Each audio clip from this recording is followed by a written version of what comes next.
नमस्कार दोस्तों, जय Hind. Preparation of judicial channel पे आपका स्वागत है। यह आईपीसी के थर्ड सेशन का वीडियो है। थर्ड सेशन में आपको धारा 107 से लेकर के 298 तक का सभी इंपॉर्टेंट एमसीक्यू कराया जा रहा है। थर्ड सेशन का यह आठवां वीडियो है। चलिए बिना देरी किए शुरू करते हैं। इसमें आपको आज मिलेगा क्वेश्चन नंबर 141 से। तो क्या क्वेश्चन नंबर 141, निम्नलिखित में से कौन सा अपराध निजी स्थान पर नहीं किया जा सकता है? अर्थात निजी स्थान पर कौन सा अपराध है जो नहीं किया जा सकता है? ओके, ऑप्शन नंबर ए बलवा, ऑप्शन बी दंगा, ऑप्शन सी हमला तथा ऑप्शन डी आपराधिक बन। ओके, यह क्वेश्चन आपको राजस्थान एपीओ 2015 तथा उत्तराखंड एपीओ 2010 में भी पूछा जा चुका है। तो मैं आपको पहले भी बता चुका हूँ कौन सा अपराध है जो निजी स्थान पर नहीं किया जा सकता है। तो वह अपराध है दंगा। ओके, आईपीसी के में दंगा जो बताया गया है वह अपराध क्या होता है? सार्वजनिक स्थान पर होता है, न कि निजी स्थान पर, अर्थात प्राइवेट स्थान पर वो अपराध नहीं होता। ओके, इसका सही आंसर हो गया ऑप्शन नंबर बी, अर्थात दंगा क्या होता है? निजी स्थान पर नहीं होता है। दंगा निजी स्थान पर नहीं होता है तो कहाँ होता है? तो दंगा सार्वजनिक स्थान, लोक स्थान अर्थात पब्लिक स्थान पर होता है। ओके, न कि निजी स्थान पर होता है। चलिए नेक्स्ट क्वेश्चन देखते हैं। क्वेश्चन नंबर 142 क्या है? क्वेश्चन नंबर 142 में पूछ रहा है कि भारतीय दंड संहिता की निम्न किस धारा में दंगा को परिभाषित किया गया? अर्थात आईपीसी के कौन से सेक्शन में दंगा की परिभाषा बताया गया है? ओके, ऑप्शन नंबर ए धारा 146 में, ऑप्शन बी धारा 148 में, ऑप्शन सी धारा 159 में तथा ऑप्शन डी धारा 149 में। मैं पहले भी बता चुका हूँ दंगा की परिभाषा आईपीसी के सेक्शन 159 में दिया गया है, जिसके अंतर्गत दंगा के निम्न आवश्यक तत्व हो सकते हैं। जैसे दंगा में कम से कम 2 या 2 से अधिक व्यक्ति होना चाहिए, और यह दंगा होना चाहिए लोक स्थान पर होना चाहिए, जिसके परिणाम स्वरूप क्या होना चाहिए? लोक शांति भंग होना चाहिए। तो परिणाम स्वरूप वह दंगा कहलाता है। क्वेश्चन नंबर 142 में पूछा गया था दंगा किस सेक्शन के अंतर्गत आता है आईपीसी में? तो आईपीसी सेक्शन 159 में दंगा आ जाता है। और क्वेश्चन आपको यूपी सिविल जज 2015 तथा एमपी सिविल जज 1983 के एग्जाम में पूछा जा चुका है। चलिए नेक्स्ट क्वेश्चन देखते हैं। क्वेश्चन नंबर 143 क्या है? क्वेश्चन नंबर 143 में दंगा के अपराध के लिए अपराधी को कितने अवधि के कारावास से दंडित किया जा सकता है? अर्थात कोई व्यक्ति यदि दंगा करता है तो उसे कितने अवधि के कारावास से दंडित किया जा सकता है? ओके, ऑप्शन नंबर ए 1 वर्ष, ऑप्शन बी 1 माह, ऑप्शन सी 3 माह तथा ऑप्शन डी 6 माह। तो मैं आपको बता दूं दंगा बताया गया है आईपीसी सेक्शन 159 में, जबकि दंगा का दंड दिया गया है किसमें? 160 में दंड दिया गया है, जिसमें दिया गया है कि 1 मास तक का कारावास या 100 रुपया जुर्माना या दोनों किया जा सकता है। तो इसमें क्या है? 1 मास तक का कारावास। क्वेश्चन नंबर 143 का सही आंसर हो गया आपको ऑप्शन नंबर बी। ओके, 1 मास तक कारावास तथा साथ ही साथ 100 रुपया जुर्माना या दोनों हो सकता है। क्वेश्चन नंबर 143 आपको पूछा जा चुका है छत्तीसगढ़ सिविल जज 2008 तथा राजस्थान एपीओ 2015 के एग्जाम में पूछा जा चुका है। ओके, भारतीय दंड व्याख्या देख लेते हैं। भारतीय दंड संहिता की धारा 159 में दंगा को परिभाषित किया गया है तथा धारा 160 में दंगा के अपराध के लिए दंड का प्रावधान किया गया है। धारा 160 के अनुसार दंगा के अपराध के लिए 1 मास तक के कारावास या 100 रुपये जुर्माना या दोनों दंडित किया जाएगा।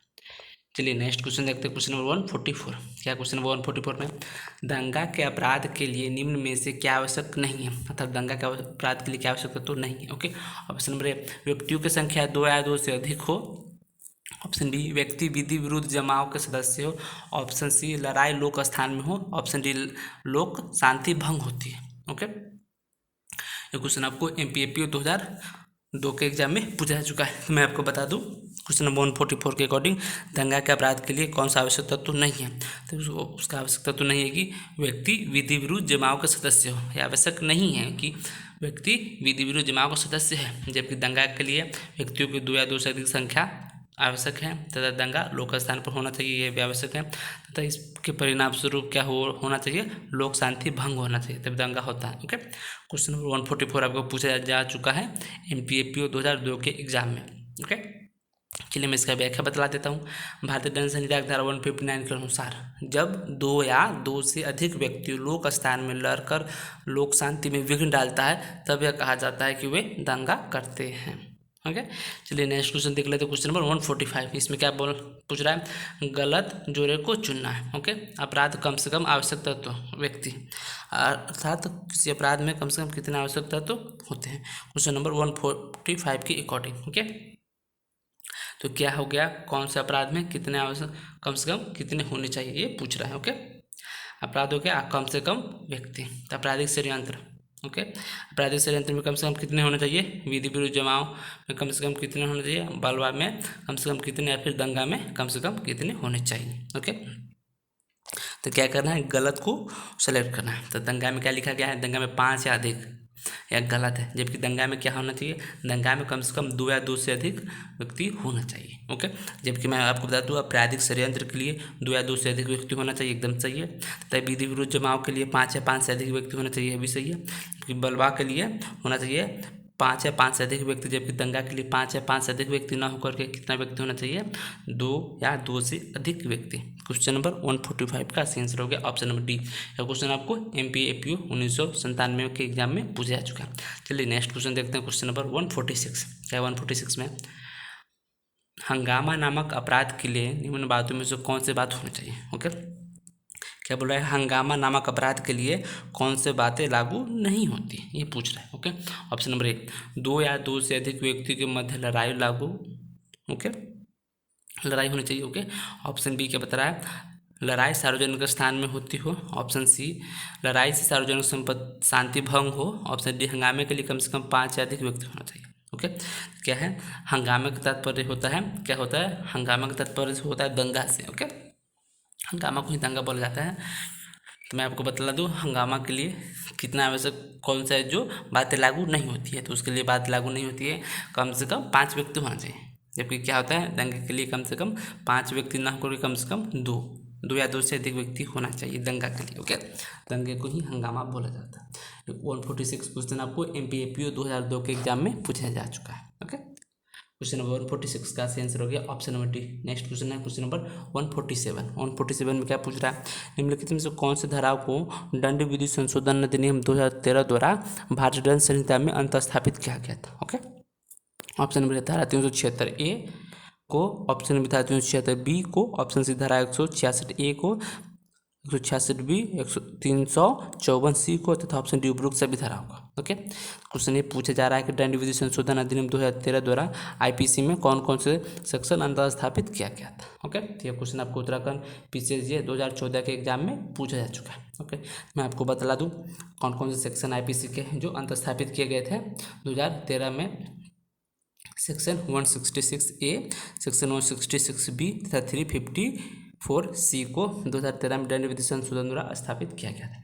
चलिए व्याख्या के माध्यम से अन्य सेक्शन को भी देख लेते हैं, वो उससे कब जोड़ा गया था।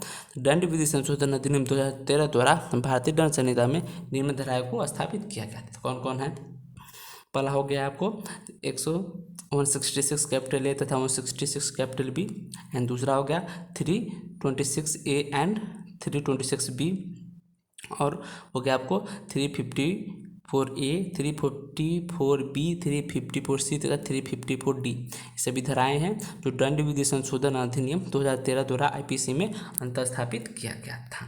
चलिए क्वेश्चन कंप्लीट हो गया। नेक्स्ट क्वेश्चन देखते हैं, क्वेश्चन 148। क्या 148 में, जो कोई निजी अस्पताल का भार साधक होते हुए दंड प्रक्रिया संहिता के धारा, ओके, दंड प्रक्रिया संहिता के धारा 354 ग के प्रावधानों का उल्लंघन करता है तो वह ऐसे करवास से दंडित होगा जिसकी अवधि कारावास होगी कितनी होगी। ओके, ऑप्शन नंबर ए 3 वर्ष तक, ऑप्शन बी 1 वर्ष तक, ऑप्शन सी 7 वर्ष तक तथा ऑप्शन डी 2 वर्ष तक। ओके, क्वेश्चन नंबर 148 मैं आपको बता दूं ये क्वेश्चन पूछा जा चुका है MPHS एग्जाम में 2016 में। ऐसा क्वेश्चन HS में ही पूछा जाता है। ओके, इसका सही आंसर है ऑप्शन नंबर बी, अर्थात 1 वर्ष तक के लिए।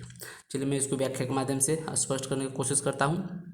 भारतीय दंड संहिता की धारा 166B को दंड विधि संशोधन अधिनियम 2013 द्वारा अंतर्स्थापित किया गया था, जिसके अनुसार जो कोई अस्पताल सार्वजनिक या व्यक्तिगत, निजी, चाहे केंद्रीय सरकार, राज्य सरकार, स्थानीय निकाय या किसी अन्य व्यक्ति द्वारा संचालित हो का भार साधक होते हुए दंड प्रक्रिया संशोधन की धारा 357 ग का प्रावधानों का उल्लंघन करेगा, वह कारावास से जिसकी अवधि 1 वर्ष तक की हो सकेगी, जुर्माने से या दोनों से दंडित किया जा सकेगा। Okay, question number 148 complete. Next question देखते हैं, क्वेश्चन नंबर 149। क्या है क्वेश्चन नंबर 149 में, क्वेश्चन नंबर 149 पूछ रहा है कि लोक सेवक का प्रतिरूपण एक अपराध है। ओके, तो लोक सेवक का प्रतिरूपण एक अपराध है। तो आईपीसी के कौन सेक्शन के तहत लोक सेवक के प्रतिरूपण क्या है, एक अपराध है। Okay, option A IPC section 186, option B IPC section 171, option B IPC section 170 तथा option C IPC section 169। Okay, ये क्वेश्चन आपको झारखंड सिविल जज 2015 के एग्जाम में पूछा जा चुका है। मैं आपको बता दूँ, लोक सेवक का प्रतिरूपण एक अपराध है, आईपीसी सेक्शन 170 के अंतर्गत बताया गया। क्वेश्चन नंबर 149 का आंसर हो गया ऑप्शन नंबर सी। ओके, चलिए मैं इसको व्याख्या के माध्यम से और बता देता हूँ। आईपीसी सेक्शन 170 के अनुसार जो कोई किसी विशिष्ट पद को लोक सेवक के नाते धारण करने का उपदेश यह जानते हुए करेगा कि वह ऐसा पद धारण नहीं करता है या ऐसा पद धारण करने वाले किसी अन्य व्यक्ति का छाया प्रतिरूपण करेगा या ऐसे बनावट रूप से ऐसे पदाभास से कोई कार्य करेगा या करने का प्रयत्न करेगा और दोनों में से किसी बात की करवा से जिसकी अवधि 2 वर्ष तक हो सकेगी, जुर्माने से या दोनों से दंडित किया जाएगा। अतः धारा 170 में लोक सेवक का प्रतिरूपण क्या है, एक अपराध के रूप में बनाया गया है। तथा साथ ही साथ मैं बता दूं अन्य सभी धाराएं में क्या बातें बताई गई है। आईपीसी सेक्शन 171 में बताया गया है कि कपटपूर्ण आशय से लोक सेवक के उपयोग की पोषक पर नया टोकन को धारण करना, यह आते 171 में बताया गया। तो 170 में क्या बताया गया, लोक सेवक का प्रतिरूपण बताया गया है। ओके, एंड 169 में क्या बताया गया, 169 में बताया गया है कि लोक सेवक जो विधि विरुद्ध रूप से संपत्ति क्रय करता है या उसके लिए बोझ लगाता है, ऐसे लोक सेवक के लिए प्रदान किया गया है आईपीसी के सेक्शन 169 में। वही आईपीसी के सेक्शन 186 में बताया गया है कि लोक सेवक के लोक कृत्य के निर्वहन में बाधा डालना, ये बातें बताई गई है आईपीसी के सेक्शन 186 में बताया गया। चलिए क्वेश्चन कंप्लीट हो गया। नेक्स्ट क्वेश्चन देख लेते हैं। क्वेश्चन नंबर 150, इसमें क्या पूछ रहा है, एक लोक सेवक और दस्तावेज का अनुवाद करने का भार वहन करते हुए दस्तावेज का अशुद्ध अनुवाद ब को क्षतिकारित करने के आशय से करता है और द्वारा किया गया कार्य अपराध है। ओके, ऑप्शन नंबर ए असंज्ञेय अपराध है, ऑप्शन बी असमनीय अपराध है, ऑप्शन डी अजमानती अपराध है, ऑप्शन डी उपरोक्त सभी। मैं आपको बता दूं, जब क्वेश्चन पूछा जा चुका है आपको राजस्थान सिविल जज 2016 के एग्जाम में पूछा जा चुका है। ओके, एक लोक सेवक जो क्या है और दस्तावेज का अनुवाद करने का भार वाहन अर्थात वह अनुवाद करने के लिए विधितः बाध्य है, परंतु क्या होता है दस्तावेज के अशुद्ध अनुवाद कर देता है अर्थात दस्तावेज का गलत ट्रांसलेट कर देता है, जिससे क्या हो जाता है बी को क्षति करने के आशय के साथ वो करता है। तो और जो था लोक सेवक उसके द्वारा किया गया अपराध कैसा अपराध है, तो उसके द्वारा किया गया अपराध असमनीय अपराध है। ओके, असमनीय अपराध बताया गया। चलिए मैं इसका व्याख्या देख लेता हूँ। क्वेश्चन नंबर 150 का आंसर है ऑप्शन नंबर सी, अर्थात क्या है, सॉरी अजमानती अपराध है, अजमानती नहीं असमनीय अपराध है। ऑप्शन नंबर ए है असंज्ञेय, ऑप्शन बी हो गया अजमानती, ऑप्शन सी हो गया असमनीय तथा ऑप्शन डी उपरोक्त सभी। तो यह कैसा अपराध है, तो यह अपराध असमनीय अपराध है। चलिए मैं इसके व्याख्या के माध्यम से और बता देता हूँ। उपरोक्त समस्या जो है भारतीय दंड संहिता की धारा 167 में प्रावधानित है। भारतीय दंड संहिता की धारा भारतीय दंड संहिता के किसी धारा का समनीय या समन्वय बनाया गया है। इसकी सूची दंड प्रक्रिया संहिता की धारा 320 में दी गई, अर्थात सीआरपीसी धारा 320 में बताया गया कि कौन सा अपराध समनीय है तथा कौन सा अपराध असमनीय है, और इस सूची में आईपीसी सेक्शन 167 को सम्मिलित नहीं किया गया, अतः उपरोक्त समस्या असमनीय है। ओके, अर्थात आईपीसी के सेक्शन सीआरपीसी सेक्शन 320 में बताया गया कौन सा अपराध समनीय है, कौन सा अपराध असमनीय है। अर्थात सीआरपीसी के सेक्शन 320 में जो अपराध को समनीय बनाया गया वह अपराध समनीय है, उसके अलावा अन्य सभी अपराध क्या है, असमनीय अपराध है। इसका कहने का मतलब ये हो गया कि उपरोक्त जो अपराध बता रहा है वो आईपीसी सेक्शन 167 के अंतर्गत आ जाता है, जिसके बाद आपको सीआरपीसी सेक्शन 320 में नहीं बताया गया, जिसका तात्पर्य है कि वो अपराध कैसा अपराध हो गया, असमनीय अपराध हो गया। ओके, चलिए नेक्स्ट क्वेश्चन देख लेते हैं। क्वेश्चन नंबर 151 क्या है, 151 में एक निर्वाचन में और एक अभ्यर्थी ने यह प्रचार किया कि वह चलंती विष्णु होने के कारण स्वयं भगवान जगन्नाथ के प्रतिनिधि है, अतः जो भी उसके पक्ष में मत नहीं देगा वह हिंदू धर्म और भगवान जगन्नाथ के प्रति पापी होगा। ओके, ऑप्शन नंबर ए, वह भारतीय दंड संहिता के अंतर्गत निर्वाचन में असमय का सरकार अपराध कारित करने का दोषी है। ओके। ऑप्शन नंबर बी, वह भारतीय दंड संहिता के अंतर्गत किसी अपराध का दोषी नहीं है परंतु उसकी अभ्यर्थ निरस्त कर दी जाएगी। ऑप्शन सी, वह तत्समय प्रवृत्त किसी भी विधि के अंतर्गत दोषी नहीं है। ऑप्शन डी, वह निर्वाचन में प्रतिरूपण के अपराध का दोषी है। ओके। तो क्वेश्चन नंबर 151 में बता दूँ इसका सही आंसर क्या है। इसका सही आंसर है ऑप्शन नंबर ए, वह आईपीसी के अंतर्गत निर्वाचन में असमय असर का अपराध कारित करने का दोषी है। यह क्वेश्चन आपको पूछा जा चुका है, यूपीएपीओ स्पेशल 2007 के एग्जाम में पूछा जा चुका है। चलिए मैं इसका व्याख्या बता देता हूँ।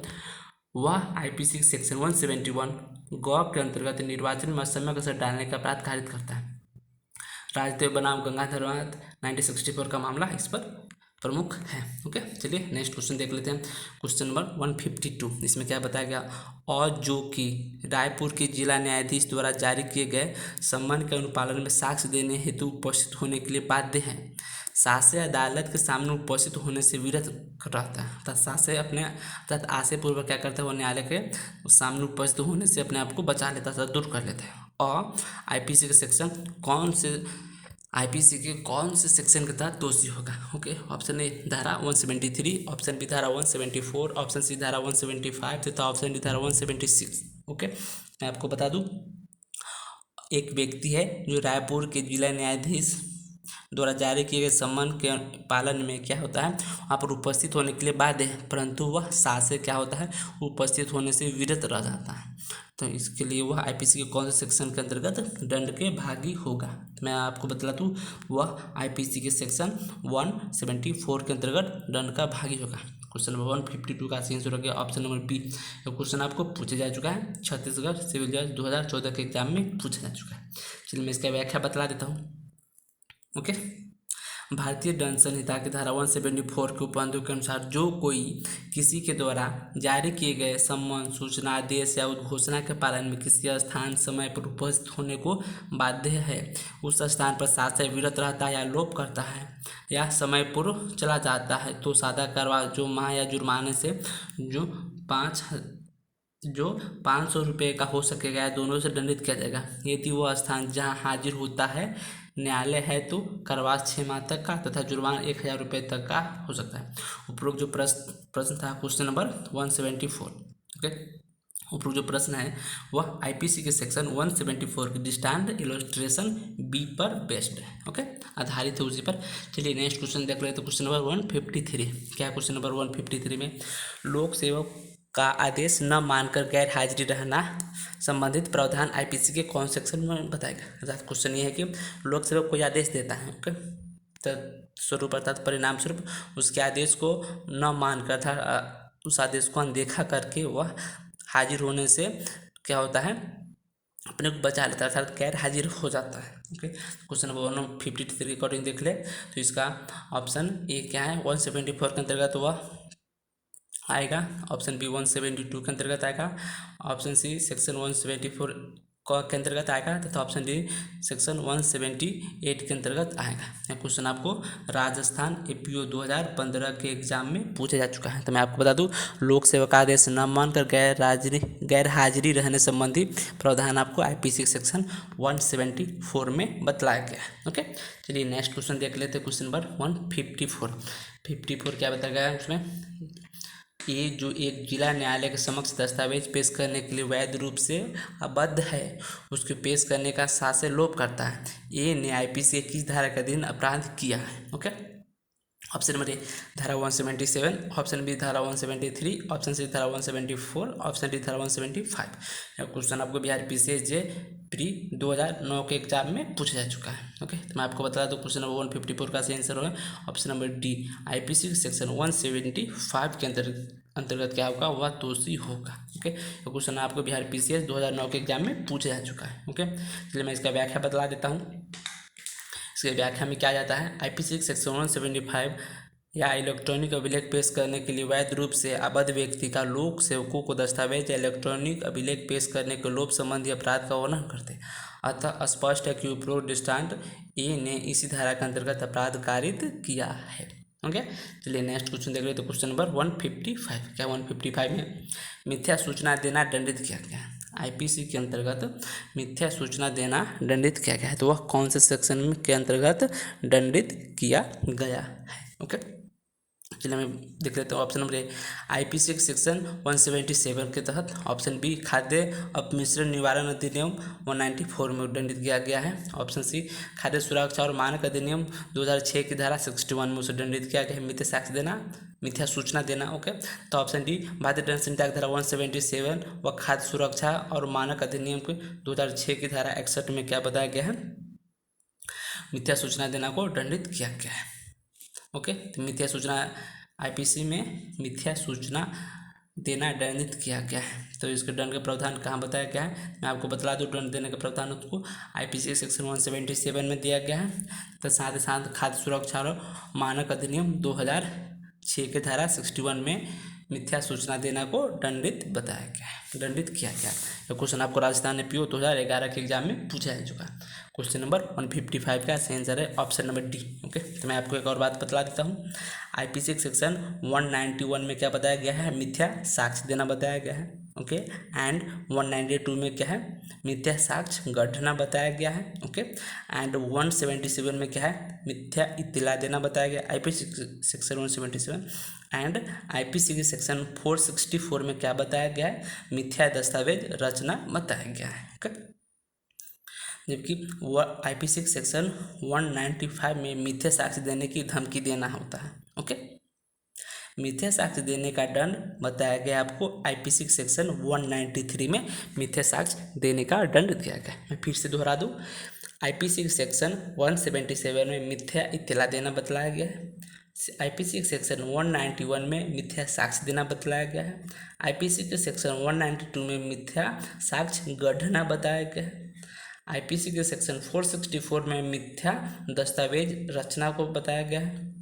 आईपीसी के सेक्शन 195 कैपिटल ए में मिथ्या साक्ष्य देने के धमकी देना बतलाया गया है। वही आईपीसी सेक्शन 193 में मिथ्या साक्ष्य देने का दंड को बताया गया है। ओके, चलिए मैं इसका व्याख्या देख लेता हूँ। व्याख्या का अध्ययन क्या जाता है, मिथ्या सूचना अर्थात इत्तला देना को आईपीसी सेक्शन 177 में दंडित किया गया। इससे खाद्य सुरक्षा और मानक अधिनियम 2006 की धारा 61 में भी क्या किया गया है, दंडनीय बनाया गया। चलिए नेक्स्ट क्वेश्चन देख लेते हैं। क्वेश्चन नंबर 156, इसमें क्या बताया गया 156 में, एक भूधारक यह जानते हुए कि उसकी भू संपदा की सीमाओं में एक हत्या की गई है, उस जिला के कलेक्टर को जानबूझकर मिथ्या इत्तला देता है कि मृत्यु सांप के काटने के परिणाम स्वरूप हो गई। ओके, ए किस धारा के अधीन दोषी होगा। ओके, ऑप्शन नंबर ए धारा 177, ऑप्शन बी धारा 179, ऑप्शन सी धारा 178, तो ऑप्शन डी धारा 182। ओके, तो ए किस धारा के अधीन दोषी होगा, मैं आपको बता दूं, ए होगा आपको आईपीसी सेक्शन 178 के अधीन दोषी होगा। ओके, आईपीसी के सेक्शन 177 में क्या है, मिथ्या इत्तला देना। आईपीसी के सेक्शन 177 के तहत क्या होगा, दंडित होगा। इसमें आंसर गलती से सी टाइप हो गया था, सॉरी ए ही तो टाइप हुआ है, मैं भी मिस्टेक कर लेता हूँ पढ़ने में। तो मैं आपको बता दूँ, ये एक भू सुधारक यह जानते हुए कि उसकी भू संपदा की सीमाओं में एक हत्या की गई है, उस जिले के मजिस्ट्रेट को जानबूझकर मिथ्या इत्तला देता है कि मृत्यु सांप काटने के परिणाम स्वरूप हो गया। ये को आपको आईपीसी के सेक्शन 177 के तहत दंडित किया जाएगा। ओके, तो क्वेश्चन आपको बिहार पीसीएसजी 2009 के एग्जाम में पूछा जा चुका है। चलिए मैं इसका व्याख्या बतला देता हूँ। भारतीय दंड संहिता की धारा 177 अर्थात मिथ्या इत्तला देना के दृष्टांत के अनुसरण में उपरोक्त वाद में ए इसी धारा के अधीन दोषी होगा। इस धारा के अनुसार जो कोई किसी लोक सेवक को ऐसे लोक सेवक के नाते किसी विषय पर इत्तला देने के लिए वैध रूप से आबद्ध होते हुए उस विषय पर सच्ची इत्तला के रूप में ऐसी इत्तला देगा जिसका मिथ्या होना वह जानता है, जिसका मिथ्या होने का विश्वास करने का कारण उसके पास है, अथवा यदि वह इत्तला जिसे देने के लिए वो वैध रूप से आबद्ध है कोई अपराध किए जाने का विषय में हो या किसी अपराध को पकड़ने के लिए अपेक्षित हो, इस धारा के अधीन दोषी होगा। चलिए नेक्स्ट क्वेश्चन देख रहे थे। क्वेश्चन नंबर 157 या 157 में, एक व्यक्ति की हत्या विषैली सुई देकर की गई। मकान मालिक जानबूझकर मजिस्ट्रेट को सर्पदंश के मृत्यु होने की सोचा था, अर्थात कि सांप काटने से इसका मृत्यु हो गया। उसने क्या अपराध किया है। ओके, मकान मालिक ने क्या अपराध किया है। ओके, ऑप्शन नंबर ए कोई अपराध नहीं किया है, ऑप्शन बी मिथ्या इत्तला दिया है, ऑप्शन सी लोक अधिकारी को भ्रमित किया है, ऑप्शन डी रिस्ट किया है। ये क्वेश्चन आपको राजस्थान एपी 2015 के एग्जाम में पूछा जा चुका है। तो मैं आपको बता दूं, एक व्यक्ति की हत्या विषैले सुई देकर हुई थी तथा मकान मालिक ने क्या जानबूझकर बोला कि यह इसे सांप काटने से इसकी मृत्यु हो गई। ओके, तो ये जो मकान मालिक द्वारा गलत सूचना दिया गया था वह कौन से अपराध का दोषी होगा, तो वह मिथ्या इत्तला देने के अंतर्गत दोषी हो जाएगा। क्वेश्चन नंबर 157 का सही आंसर हो गया ऑप्शन नंबर बी, मिथ्या इत्तला देना। ओके, चलिए नेक्स्ट क्वेश्चन देखते हैं। क्वेश्चन नंबर 158, क्या 158 में पूछ रहा है, लोक सेवक द्वारा प्रख्यापित आदेश के अंतर्गत धारा 144 सीआरपीसी के अवज्ञा आईपीसी के निम्न धाराओं के अधीन दंडनीय है। अर्थात क्वेश्चन ये पूछ रहा है कि सीआरपीसी सेक्शन 144 जब लागू होता है, ओके, तो सीआरपीसी सेक्शन 144 जो लागू होता है उसके आदेश का उल्लंघन किया जाता है।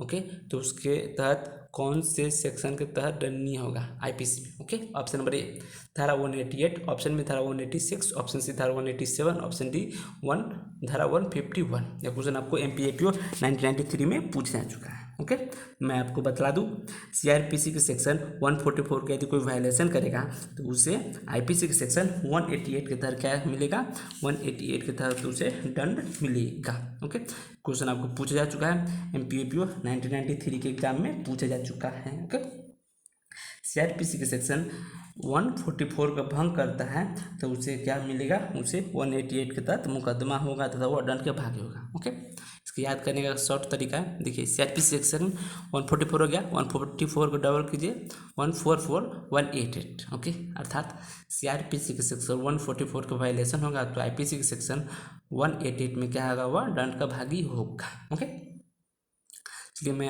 अन्य धारा भी बतला देता हूँ। आईपीसी सेक्शन 186 में क्या बताया गया है, तो 186 में बताया गया लोक सेवक के लोक कृत्यों के निर्वहन में बाधा डालना बताया गया है आईपीसी सेक्शन 186 में।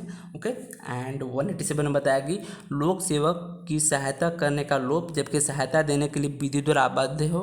ओके, एंड आपको आईपीसी के सेक्शन 151 में क्या बताया गया है, तो मैं आपको बता दूँ 151 जाने से पहले आईपीसी सेक्शन 159 में क्या बताया गया है, 159 में आपको बतलाया गया है विधि विरुद्ध जमाव का प्रत्येक सदस्य सामान्य उद्देश्य को अग्रसर करने के लिए क्या होगा, अपराध का दोषी होगा। ओके, तो इसमें क्या है, आईपीसी सेक्शन 149 में विधि विरुद्ध जमाव के लिए समान उद्देश्य है। ओके, इसमें सेक्शन में सामान्य उद्देश्य की बात की गई है। ओके, चलिए साथ साथ मैं आपको 151 बतला दूँ। 151 में क्या बताया गया है, 5 या अधिक व्यक्ति के जमाव को बिखर जाने का समादेश दिए जाने के पश्चात भी उसमें जानते हुए सम्मिलित रहना अर्थात या बने रहना।